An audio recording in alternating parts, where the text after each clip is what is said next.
ಅಷ್ಟೇ ಅಲ್ಲ, ನಾಗಮಂಗಲ ಕ್ಷೇತ್ರದ ಮಾಜಿ ಶಾಸಕರು ಹಿರೀಕರಾಗಿರ್ತಕ್ಕಂಥ ಸುರೇಶ್ ಅಣ್ಣವರು ಬಂದಿದ್ದಾರೆ. ಮತ್ತೆ ಕೋಲಾರಿನ ಶ್ರೀನಾಥ್ರವರು ಇದ್ದಾರೆ. ಕೋಲಾರು ಸಂಸದರಾಗಿರ್ತಕ್ಕಂಥ ಮಲ್ಲೇಶ್ ಬಾಬಣ್ಣ ಅವರು ಬಹಳ ಸಂಸ್ಕಾರವಂತರು, ಒಂದು ರೀತಿ ಮಗು ಮನಸ್ಸಿನ ವ್ಯಕ್ತಿತ್ವ ಅಂತಕ್ಕಂಥದ್ದು ಮಂಜಣ್ಣ ಅವರು ಹೇಳ್ತಾ ಇದ್ರು. ಅವ್ರು ಹೇಳ್ತಾ ಇದ್ರು ಕಿವಿನಲ್ಲಿ, ಇವತ್ತು ನಾನು ಸಂಸದನಾಗಿ ಆಯ್ಕೆಯಾಗಿರ್ತಕ್ಕಂಥದ್ದು ಒಂದು ಕಡೆ ಸನ್ಮಾನ್ಯ ದೇವೇಗೌಡರು ಸಾಹೇಬರು, ಒಂದು ಕಡೆ ಕುಮಾರಣ್ಣ ಅವರು. ಅವರಿಬ್ಬರ ಸಮ್ಮುಖದಲ್ಲಿ ಇವತ್ತು ಸಾಕಷ್ಟು ಜನರನ್ನ ಇವತ್ತು ದೇಶದಾದ್ಯಂತ ಹಲವಾರು ರಾಜ್ಯದ ನಾಯಕರುಗಳು ಬಂದಂಥ ಸಂದರ್ಭದಲ್ಲಿ ಅವರ ಜೊತೆ ಒಂದು ಸಂಪರ್ಕವನ್ನು ಹೊಂದತಕ್ಕಂಥ ಇವತ್ತು ನನ್ನ ಸೌಭಾಗ್ಯ ನನ್ನ ಮುಂದೆ ಇದೆ ಅಂತಕ್ಕಂಥದ್ದನ್ನೇನು ಹೇಳ್ತಾ ಇದ್ರು. ಇನ್ನೊಂದು ಮಾತು ಇವತ್ತು ವೇದಿಕೆ ಮೇಲೆ ಹೇಳಬೇಕಾಗ್ತದೆ. ಮಲ್ಲೇಶ್ ಬಾಬಣ್ಣ ಅವರು ಬಹುಶಃ ಜನತಾದಳ ಪಕ್ಷದ ಅತ್ಯಂತ ಪ್ರಾಮಾಣಿಕರಲ್ಲಿ ಒಬ್ಬರು.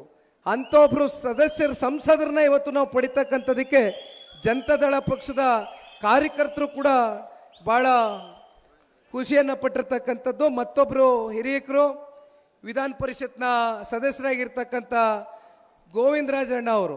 ಗೋವಿಂದರಾಜಣ್ಣ ಅವರು ಯಾವುದೇ ಚುನಾವಣೆ ಬರಲಿ, ಅದು ಸಂಸತ್ ಚುನಾವಣೆ ಇರಲಿ, ಸ್ಥಳೀಯ ಚುನಾವಣೆಗಳಿರಲಿ, ಎಲ್ಲ ಚುನಾವಣೆಗಳಲ್ಲೂ ಮುಂಚೂಣಿಯಲ್ಲಿ ಪಕ್ಷವನ್ನು ಕಟ್ತೇನೆ. ಮುಂಚೂಣಿಯಲ್ಲಿ ನಿಂತು ಯಾರಾದರೂ ಒಂದು ಸ್ವಲ್ಪ ಯಾಕೋ ಮನೆ ಬಿಟ್ಟು ಆಚೆ ಬರ್ತಾ ಇಲ್ಲ ಅಂದರೆ ಎಲ್ಲರನ್ನು ಬಡಿದು ಎಪ್ಪಿಸ್ಕೊಂಡು ಹೋಗ್ತಕ್ಕಂಥ ಗುಣ ಗೋವಿಂದರಾಜಣ್ಣ ಅವ್ರನ್ನಲ್ಲಿ ನಾವು ಕಾಣ್ಬೋದು. ಮತ್ತೊಬ್ಬರು ಹಿರೀಕರು ಸನ್ಮಾನ್ಯ ದೇವೇಗೌಡರು ಸಾಹೇಬ್ರ ಜೊತೆ ನಾನು ಹುಟ್ಟಕ್ಕಿಂತ ಮುಂಚಿತವಾಗಿ ಬಹುಶಃ 40-45 ವರ್ಷದ ದೀರ್ಘಕಾಲದ ಸಂಬಂಧ. ಸನ್ಮಾನ್ಯ ದೇವೇಗೌಡರು ಸಾಹೇಬರು ಈ ದೇಶದ ಪ್ರಧಾನಮಂತ್ರಿಗಳಾದಂಥ ಸಂದರ್ಭದಲ್ಲಿ ಅವ್ರ ಜೊತೆ PM ಆಫೀಸ್ನಲ್ಲಿ ಕೆಲಸ ಮಾಡಿರ್ತಕ್ಕಂಥದ್ದು ಅಷ್ಟೇ ಅಲ್ಲ, ಇವತ್ತು ಪಕ್ಷದ ಸಂಘಟನೆ ಇರ್ಬೋದು, ಪಕ್ಷದ ಪದಾಧಿಕಾರಿಗಳ ಜೊತೆ ಒಂದು ಸಂಪರ್ಕವನ್ನು ಇಟ್ಕೊಳ್ತಕ್ಕಂಥದ್ದು ಇರ್ಬೋದು, ಜೊತೆಯಲ್ಲಿ ಪಕ್ಷವನ್ನು ಕಟ್ತಕ್ಕಂಥ ಪ್ರಾಮಾಣಿಕ ಕೆಲಸಕ್ಕೆ ಪ್ರಮುಖವಾದಂಥ ಪಾತ್ರವನ್ನು ವಹಿಸ್ತಾ ಇರ್ತಕ್ಕಂಥದ್ದು ನಮ್ಮ ತಿಪ್ಪೇಸ್ವಾಮಣ್ಣವರು ಕೂಡ ಈ ವೇದಿಕೆ ಮೇಲೆ ಆಸೀನರಾಗಿದ್ದಾರೆ. ಮತ್ತೊಬ್ಬರು ಡಾಕ್ಟರ್ ರೋಷನ್ ಅಬ್ಬಾಸ್ ಅವರು ಮೈನಾರಿಟಿಯ ರಾಜ್ಯ ಘಟಕದ ಮುಂಚೂಣಿ ನಾಯಕರು. ಮತ್ತು ನಮ್ಮ ಮಾಲೂರಿನ ರಾಮೇಗೌಡರು ಮತ್ತು ವಕ್ಲೇರಿ ರಾಮಣ್ಣವರು. ಹರೀಶ್ ರವರು ಇತ್ತೀಚೆಗೆ ಕೋಮುಲ್ನ ನಿರ್ದೇಶಕರಾಗಿ ಆಯ್ಕೆಯಾಗಿರ್ತಕ್ಕಂಥದ್ದು ಹರೀಶ್ ಅವರು. ಹಾಗೂ ಯಾರ್ದಾದ್ರೂ ಹೆಸರು ಬಿಟ್ಟಿದ್ರೆ ದಯಮಾಡಿ ಕ್ಷಮೆ ಇರಲಣ್ಣ, ಯಾಕೆಂದರೆ ಇಲ್ಲಿ ದೊಡ್ಡ ಸೈನ್ಯನೇ ಕೂರಿಸೋರೆ ಇವತ್ತು ನಮ್ಮ ರವಿ ಅಣ್ಣ. ಏನು ಸಣ್ಣ ಪುಟ್ಟ ಸೈನ್ಯ ಅಲ್ಲ, ಇದು ಬಹಳ ದೊಡ್ಡ ಮಟ್ಟದಲ್ಲೇ ಇವತ್ತು ಎಲ್ಲ ಪಕ್ಷದ ನಿಷ್ಠಾವಂತ ಬೇರುಗಳು ಇವತ್ತು. ಆಮೇಲೆ ನಮ್ಮ ಚೌಡ್ರೆಡ್ಡಣ್ಣ, ಚೌಡ್ರೆಡ್ಡಣ್ಣನಿಗೆ ಬೇಗ ಯಾವುದಾದ್ರೂ ಹೆಣ್ಣು ಹುಡುಕಿ ಮದುವೆ ಮಾಡಬೇಕು, ಇನ್ನೂ ಮದುವೆ ಆಗಿಲ್ಲ. ನಾನು ಯಾವಾಗಲೂ ಬ್ಯಾಚುಲರ್ ಅಂತ ಇರ್ತೀನಿ ಪ್ರೀತಿಯಿಂದ. ಮಾಜಿ ವಿಧಾನ ಪರಿಷತ್ನ ಸದಸ್ಯರು ಚೌಡ್ರೆಡ್ಡಣ್ಣ ಅವರವರೇ. ಇವತ್ತಿನ ಈ ಕಾರ್ಯಕ್ರಮ ರಾಜ್ಯಾದ್ಯಂತ ಎಲ್ಲ ಬಹುತೇಕ ನನ್ನ ಶಾಸಕ ಮಿತ್ರರು ರವಿ ಅಣ್ಣನ ಪ್ರೀತಿಯ ಕರೆಗೆ ಬಂದು ಇವತ್ತೇನು ಸೇರಿದ್ದಾರೆ, ಅವರ ಮನದಾಳದ ಮುಕ್ತವಾದಂಥ ಮಾತುಗಳ ಮೂಲಕ ಇವತ್ತು ರಾಜ್ಯಕ್ಕೆ ಒಂದು ಸ್ಪಷ್ಟವಾದಂಥ ಒಂದು ಸಂದೇಶವನ್ನು ಕೊಟ್ಟಿದ್ದಾರೆ. ಜನತಾದಳ ಪಕ್ಷದಲ್ಲಿ ಸನ್ಮಾನ್ಯ ದೇವೇಗೌಡರು ಸಾಹೇಬರು, ಸನ್ಮಾನ್ಯ ಕುಮಾರಣ್ಣ ಅವರು ಇವತ್ತೇನು ನೆಟ್ಟಿರ್ತಕ್ಕಂಥ ಬೀಜ ಇದೆ, ಅದು ಅಂತಿಂತ ಬೀಜ ಅಲ್ಲ, ಬಹಳ ಗಟ್ಟಿಯಾಗಿ ನೆಲೆ ಊರ್ತಕ್ಕಂಥ ಎಲ್ಲ ನಮ್ಮ ಶಾಸಕ ಮಿತ್ರರು ಇವತ್ತು ಬಂದಿದ್ದಾರೆ. ಯಾಕೆಂದರೆ ಒಂದು ಜನತಾದಳ ಪಕ್ಷದ ಬಗ್ಗೆ ಇತ್ತೀಚಿನ ದಿನಗಳಲ್ಲಿ ಭಾಳ ಜನ ಪಾಪ ಹರೀಶ್ ರವರು ಮಾತನಾಡಬೇಕಾದ್ರೆ ಹೇಳ್ತಾ ಇದ್ರು, ಏನು 18 ಜನ ಇದ್ದಾರೆ, 12 ಜನ ಈಗಾಗಲೇ ನಮ್ಮ ಸಂಪರ್ಕದಲ್ಲಿದ್ದಾರೆ, ಜನತಾದಳ ಪಕ್ಷದ ಚಿಹ್ನೆನೂ ಕೊನೆಗೆ ಸಿಗದೆ ಹೋದಂಗೆ 12 ಜನನು ಖಾಲಿ ಮಾಡಿಸ್ತೇವೆ ಅಂತಕ್ಕಂಥದ್ದು ಪಾಪ ಕೆಲವೊಂದಷ್ಟು ವಿಚಾರದ ಬಗ್ಗೆ ತುಂಬ ಜನ ಚರ್ಚೆ ಮಾಡ್ತಾ ಇದ್ರು. ಆದರೆ ಹರೀಶ್ ರವರು ಈ ವಿಚಾರಕ್ಕೆ ಸಂಬಂಧಪಟ್ಟಂತೆ ಸ್ಪಷ್ಟೀಕರಣವನ್ನು ಕೊಟ್ಟಿದ್ದಾರೆ. ಇಲ್ಲಿ ಯಾರು ಕೂಡ ದುಡ್ಡಿಗಾಗ್ಲಿ ಅಧಿಕಾರದ ದಾಹಕ್ಕಾಗ್ಲಿ ಮಾರಾಟ ಆಗ್ತಕ್ಕಂಥ ಶಾಸಕರು ನಮ್ಮ ಪಕ್ಷದಲ್ಲಿಲ್ಲ. ನಮ್ಮ ಪಕ್ಷದಲ್ಲಿರ್ತಕ್ಕಂಥ ಶಾಸಕರು ಈ ಪಕ್ಷವನ್ನ ಸನ್ಮಾನ್ಯ ದೇವೇಗೌಡರು ಸಾಹೇಬರಿಗೆ 2028ರ ಚುನಾವಣೆ ಹೊತ್ತಿಗೆ ನಂಬರ್ 1 ಸ್ಥಾನ ಜನತಾದಳ ಪಕ್ಷಕ್ಕೆ ಇವತ್ತು ಅತಿ ಹೆಚ್ಚು ಶಾಸಕರನ್ನ ವಿಧಾನಸೌಧಕ್ಕೆ ಕಳಿಸ್ಕೊಡೋ ಮೂಲಕ ಸನ್ಮಾನ್ಯ ಕುಮಾರಣ್ಣ ಅವರಿಗೆ ಶಕ್ತಿಯನ್ನು ತಂದುಕೊಡ್ಬೇಕು ಅಂತಕ್ಕಂಥದ್ದು ಈಗಾಗಲೇ ನಮ್ಮ ಪಕ್ಷದ ಶಾಸಕರು ಎಲ್ಲರೂ ಕೂಡ ಮನಸ್ಸಿನಲ್ಲಿ ಶಪಥವನ್ನು ತಗೊಂಡಿದ್ದಾರೆ. ಪ್ರತಿನಿತ್ಯ ನಾವು ನೋಡ್ತಾ ಇದ್ದೇವೆ ಈ ಕಾಂಗ್ರೆಸ್ನ ಸರ್ಕಾರದ ಆಡಳಿತ ವೈಖರಿ ಬಗ್ಗೆ ಈಗಾಗಲೇ ರಾಜ್ಯದ ಜನತೆ ನಮ್ಮ ರಾಜ್ಯ ಪ್ರವಾಸ ಮಾಡಬೇಕಾದಂಥ ಸಂದರ್ಭದಲ್ಲಿ ರಾಜ್ಯದಲ್ಲಿ ಹಳ್ಳಿಗಳಲ್ಲಿ ಜನಗಳ ಜೊತೆ ನಾವು ಮಾತನಾಡಬೇಕಾದ್ರೆ ಜನರು ಹೇಳ್ತಕ್ಕಂಥದ್ದು ಈ ರಾಜ್ಯ ರಾಜಕಾರಣದ ಇತಿಹಾಸದಲ್ಲಿ ಕರ್ನಾಟಕ ರಾಜ್ಯದ ಇತಿಹಾಸದಲ್ಲಿ ಇಂಥ ಒಂದು ಕೆಟ್ಟ ಸರ್ಕಾರ ಕೆಟ್ಟ ಆಡಳಿತವನ್ನು ಯಾವತ್ತೂ ಕೂಡ ನಾವು ನೋಡಿರಲಿಲ್ಲ. ಕಳೆದ ಚುನಾವಣೆ ಸಂದರ್ಭದಲ್ಲಿ 5 ಗ್ಯಾರಂಟಿ ಕೊಡ್ತೀನಿ ಅಂತ ಹೇಳಿದ್ರು, ಬಂದರು.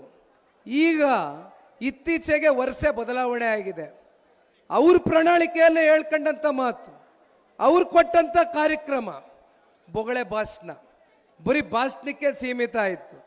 5 ಗ್ಯಾರಂಟಿ ಕೊಡ್ತೀವಿ, ಪ್ರತಿ ತಿಂಗಳು ಕೊಡ್ತೀವಿ, ಅದೆಂಥದ್ದೋ ಗೃಹಲಕ್ಷ್ಮಿ ಕೊಡ್ತೀವಿ, ಗೃಹಜ್ಯೋತಿ ಕೊಡ್ತೀವಿ, ಯುವನಿಧಿ ಕೊಡ್ತೀವಿ ಎಲ್ಲ ಕೂಡ ಹೇಳಿದರು.